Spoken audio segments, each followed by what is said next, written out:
তাদের প্রথমে পড়াশোনা দিয়ে তারপর ধীরে ধীরে অন্য বিষয়েও। হানিয়া নাবিলের আত্মবিশ্বাস আর পরিশ্রম ব্যক্তির মুগ্ধ হয়ে গিয়েছিল। একদিন কফি শপে বসে সে বলেছিল, তুমি জানো তোমার মধ্যে আলাদা কিছু আছে। নাবিল চুপ করেছিল। এই ধরনের পরিবেশে সে এখনো পুরোপুরি স্বাভাবিক হতে পারেনি, কারণ তার মনে পড়তো গ্রামের সেই মেয়েটার কথা, যে হয়তো এই মুহূর্ত ক্ষেত থেকে সবজি তুলছে। তবুও ধীরে ধীরে নাবিল বদলাতে শুরু করলো। আগে সন্ধ্যা হলে ইকরাকে ফোন দিত, এখন সে বেশিরভাগ ভুলে যেত। ইকরা ফোন করলে বলতো ফরাদ চাপ অনেক। ইকরা বিশ্বাস করতো, কারণ সে নাবিলকে নিঃস্বার্থভাবে ভালোবাসতো আর বিশ্বাসও করতো। এক রাতে ইকরা ফোনে বলল, আজকে তোমার পাঠানো ছবি দেখলাম, তোমারে খুব শুকনা লাগতেছে। নাবিল হালকা হেসে বলল, ঢাকার লাইফ এমনই। ইকরা কিছুক্ষণ চুপ থেকে বলল, নিজের খেয়াল রাখবে। সেদিন কথাগুলো শুনে নাবিলের বুকের ভিতর হালকা একটা অপরাধ বোধ জেগে উঠেছিল, কিন্তু সেই অনুভূতিটা বেশিক্ষণ টিকল না। হানিয়া প্রায় তাকে বিভিন্ন জায়গায় নিয়ে যেত, বড় বড় রেস্টুরেন্ট, শপিং মল, রাতে ঝলমলে শহর, সবকিছু নাবিলের কাছে নতুন লাগতো। একদিন হানিয়া হেসে বলছিল, তোমাকে দেখে মনে হয় না তুমি গ্রামের ছেলে। নাবিল মুচকি হেসেছিল, কিন্তু মনে মনে সে বুঝতে পারছিল সে আস্তে আস্তে নিজের পুরানো জীবনটাকে লুকাতে শুরু করেছে। এইদিকে ইকরা দিন দিন আরো কষ্ট করতে লাগলো। তার হাতের নরম চামড়া শক্ত হয়ে গিয়েছিল, রোদে পুড়ে মুখের রঙও আগের মতো উজ্জ্বল ছিল না। তবু সে আয়নার সামনে দাঁড়িয়ে কখনো আফসোস করেনি, কারণ তার মনে শুধু একটাই স্বপ্ন ছিল, নাবিল একদিন অনেক বড় মানুষ হবে। একদিন রাতে হোস্টেলের রুমে একা বসিয়েছিল নাবিল, হঠাৎ ব্যাগ খুলতে গিয়ে ইকরার দেওয়া ছোট্ট কোরানটাও হাতে পড়ল। পাতার ভিতরে একটা শুকনো শিউলি ফুল চাপা ছিল। ফুলটা দেখে হঠাৎ গ্রামের সেই ভোরগুলোর কথা মনে পড়ে গেল তার।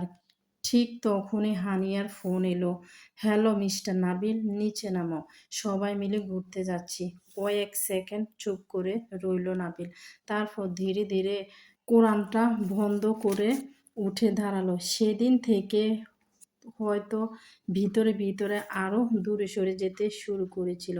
কয়েক মাস পর ফাইনাল পরীক্ষা শেষ হলো। নাবিল অসাধারণ রেজাল্ট করলো। হানিয়া খুব খুশি হয়ে তাকে নিজের বাবার অফিসে নিয়ে গেল। তার বাবা ছিল বড় ব্যবসায়ী। প্রথমে তিনি নাবিলকে খুবই একটা গুরুত্ব দেননি, কিন্তু ছেলেটার মেধা আর আত্মবিশ্বাস দেখে ধীরে ধীরে পছন্দ করতে শুরু করলেন। একদিন অফিস থেকে ফেরার সময় হানিয়া হঠাৎ বলল, নাবিল, আমি তোমাকে একটা কথা বলতে চাই। কি কথা? হানিয়া কিছুক্ষণ চুপ থেকে বলল, আমি তোমাকে পছন্দ করি। নাবিল থেমে গেল। তার চোখের সামনে হঠাৎ ইকরা মুখ ভেসে উঠল। ছোট্ট ঘরটা, বিদায়ের দিন, বাস স্টেশনে দাঁড়িয়ে থাকা সেই মেয়েটা। কিন্তু পরক্ষণে সামনে ভেসে উঠল অন্য এক জীবন, বড় চাকরি, সম্মান, অভিজাত সমাজ। শয়তান খুব ধীরে ধীরে মানুষের বিবেককে বদলে দেয়। সেদিনও ঠিক সেটাই হলো। নাবিল নিজের মনকে বোঝাতে লাগলো, আমি যদি সফল হই পরে সব ঠিক করে নেব। কিছুদিনের মধ্যে হানিয়ার বাবা অফিসে তার চাকরি হয়ে গেল। আর তারপর কিছুদিনের মধ্যে জাঁকজমকপূর্ণ আয়োজনে নাবিল আর হানিয়ার বিয়ে হয়ে গেল। সেদিন রাতে নতুন ফ্ল্যাটের বারান্দায় দাঁড়িয়েছিল নাবিল।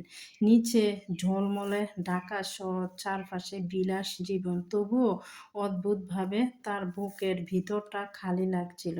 আর এইদিকে তখনই গ্রামের সেই ছোট্ট ঘরে বসে ইকরা তার জন্য দোয়া করছিল। ঢাকার রাতগুলো অদ্ভুত ছিল। বারান্দা থেকে নিচে তাকালে শুধু আলো আর মানুষ দেখা যেত। গাড়ির শব্দ থামতো না। রাত গভীর হলেও শহরটা যেন ঘুম ছিল না। তবু সেই আলো ঝলমলে জীবনের মাঝেও নাবিল মাঝে মাঝে অদ্ভুত শূন্যতা অনুভব করত। নতুন ফ্ল্যাটে ভালো চাকরি, দামি পোশাক, সবকিছুই ছিল, শুধু শান্তিটাই ছিল না। এইদিকে গ্রামে ছোট্ট ঘরে বসে ইকরা এখনো অপেক্ষা করছিল। প্রতিদিন সন্ধ্যায় ফোনটা হাতে নিয়ে বসে থাকতো, মাঝে মাঝে নিজে ফোন দিত। কিন্তু এখন নাবিলের কণ্ঠে আগের উষ্ণতা ছিল না। আমি একটু ব্যস্ত, পরে কথা বলি। এই কয়েকটা কথা বলে ফোনটা কেটে দিত। ইকরা নিজেকে বুঝিয়ে বলতো, বড় মানুষ হইতেছে, কাজের চাপ বেশি। তবুও মাঝরাতে কখনো কখনো তার বুকটা হঠাৎ ভারী হয়ে উঠত। একদিন বাজার থেকে ফেরার সময় গ্রামের এক মহিলা বলেছিলেন, তোর স্বামী তো এখন শহরে বড় অফিসার, তুই একদিন শহরে গিয়া থাকবি। ইকরা মুচকি হেসেছিল, কিন্তু সে হাসির আড়ালে একটা অদ্ভুত কষ্ট লুকিয়ে ছিল, কারণ অনেক দিন ধরে সে অনুভব করছিল নাবিল যেন ধীরে ধীরে দূরে সরে যাচ্ছে। তারপর একদিন পুরোপুরি যোগাযোগ বন্ধ হয়ে গেল। দিন যায়, সপ্তাহ যায়, নাবিল আর ফোন করে না। ইকরা ভেবেছিল হয়তো কোনো সমস্যা হয়েছে, তাই দুশ্চিন্তা করতে লাগলো। শেষ পর্যন্ত এক সকালে সিদ্ধান্ত নিল সে ঢাকায় যাইবে। অনেক কষ্টে কিছু টাকা জমিয়েছে।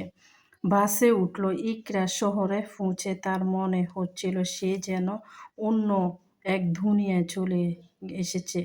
এত ভিড়, এত শব্দ, এত অপরিচিত মানুষ। নাবিলের পুরানো হোস্টেলে গিয়ে জানতে পারল সে আর সেখানে থাকে না। অনেক খোঁজাখুঁজি পর এক ছাত্র বলল, আপনি কি নাবিল ভাই?